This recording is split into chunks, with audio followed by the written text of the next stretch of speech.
Olá,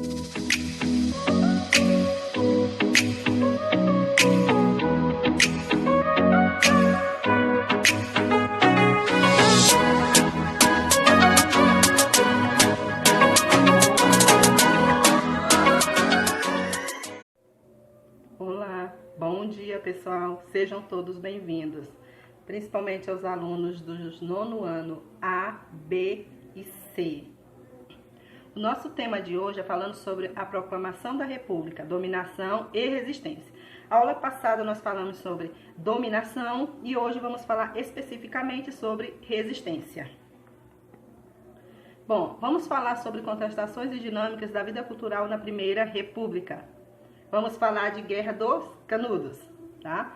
Isso ocorreu nas últimas décadas do século XIX, por causa da exclusão do direito ao voto, a carestia, o desemprego, o autoritarismo e o descaso dos governantes da República com a maior parte da população, as menos favorecidas. E tudo isso contribuiu para o movimento de contestação e rebeliões na República. Tá? Em 1870, gente, surgiu um líder religioso chamado Antônio Conselheiro. O nome real dele era Antônio Vicente Mendes Maciel, tá?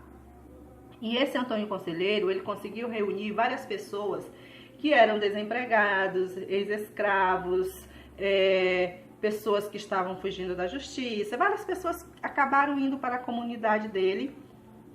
E aí ele criou uma cidade chamada Cidade Santa, tá? E aí ele era contra a forma de governo da República. E ele começou a incentivar as pessoas a desobedecer às autoridades. E uma das obediências era o não pagamento de impostos. E aí o governo brasileiro da época ficou com medo desse movimento se expandir para todo o Brasil e eles acabarem perdendo o controle e principalmente o poder. Então eles começaram a reprimir esse movimento, tá, do Antônio Conselheiro. E aí gerou uma guerra entre o governo e as pessoas que estavam nesse movimento, nessa comunidade. O governo mandou por 4 vezes soldados para punir, reprimir, dissipar, acabar com a cidade de Canudos. Só que eles, por 3 vezes, nas 3 primeiras vezes, eles foram derrotados, os soldados. E o governo mandou uma 4ª expedição, e nessa 4ª expedição eles conseguiram derrotar, aniquilar, acabar com os canudos, tá bom? Gostaria de dizer aqui para vocês também sobre a Guerra de Contestados. A Guerra de Contestados, ela ocorreu no interior do sul do país. Ela ocorreu no sul do país, enquanto Guerra de Canudos foi no sertão nordestino e Guerra de Contestados no sul do país, tá? Nós vamos ver que na Guerra de Contestados foram por causa das disputas territoriais entre coronéis, poceiros, indígenas. Os coronéis estavam tomando terras dos indígenas e dos poceiros para expandir suas fazendas de gado e erva mate. Bom, isso gerou um conflito armado e sangrento também, tá? Os coronéis eram todos armados. Bom, gente, também vamos falar um pouco sobre a modernização do Rio de Janeiro na Belle Époque, que nesse período da passagem do século XIX para o século XX, várias cidades europeias estavam se modernizando em ritmo acelerado, em especial dela Paris. O crescimento vinha acompanhado de tecnologia naquela época, surgimento da energia elétrica, a descoberta do raio-x, o telégrafo sem fio, entre outras. E isso fez com que essas cidades elas fossem crescendo rapidamente, tá? Essas tecnologias, esses avanços tecnológicos ajudavam nessa modernização.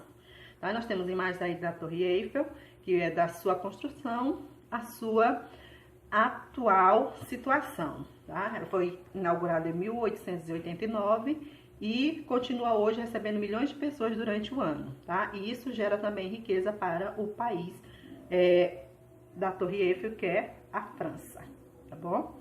Nós temos aí falando sobre a revolta da vacina em 1902. tá? Rodrigues Alves era o representante da oligarquia cafeeira, assumiu a presidência decidido a modernizar e higienizar todo o Rio de Janeiro, que era a capital da época, do Brasil, tá? Ela era a capital do Brasil.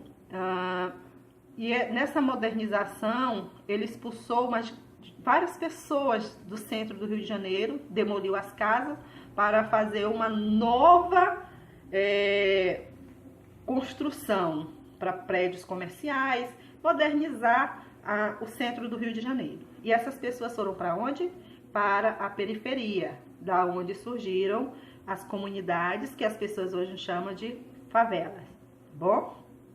Então, nesse período aí, também houve um conflito entre o governo e as pessoas que era sobre a vacina, tá?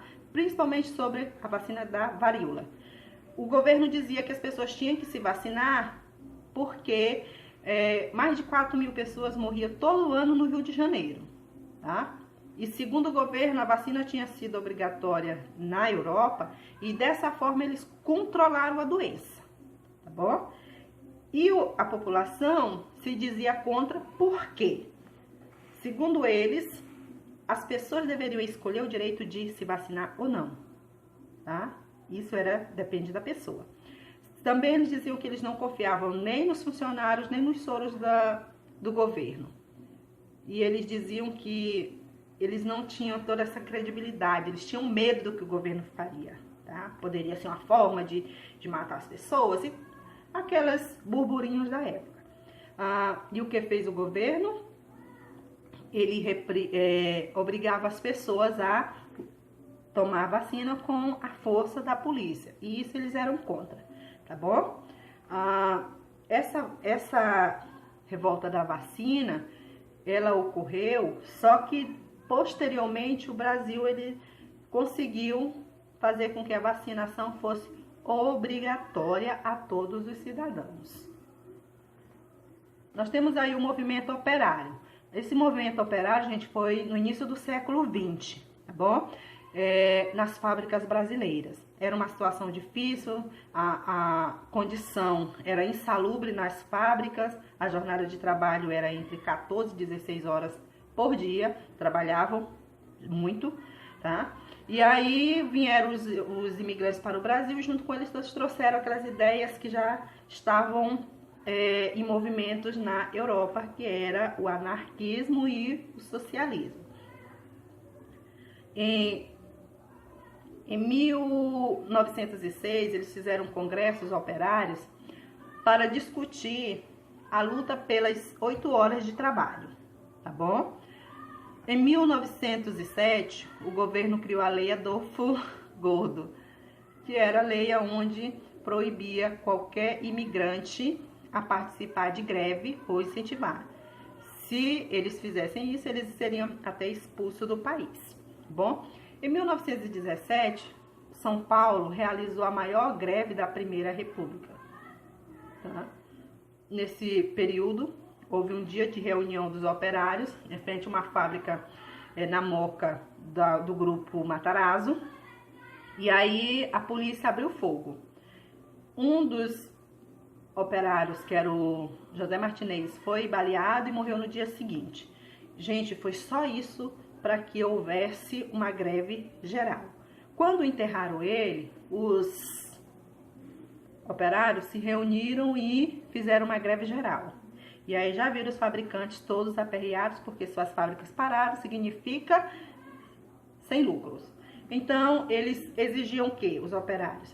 Jornada de trabalho de 8 horas, aumentos salariais, a abolição do trabalho noturno para mulheres e menores de 18 anos, pagamento pontual, diminuição dos aluguéis e congelamento dos preços dos alimentos. Essas são as reivindicações dele, tá bom?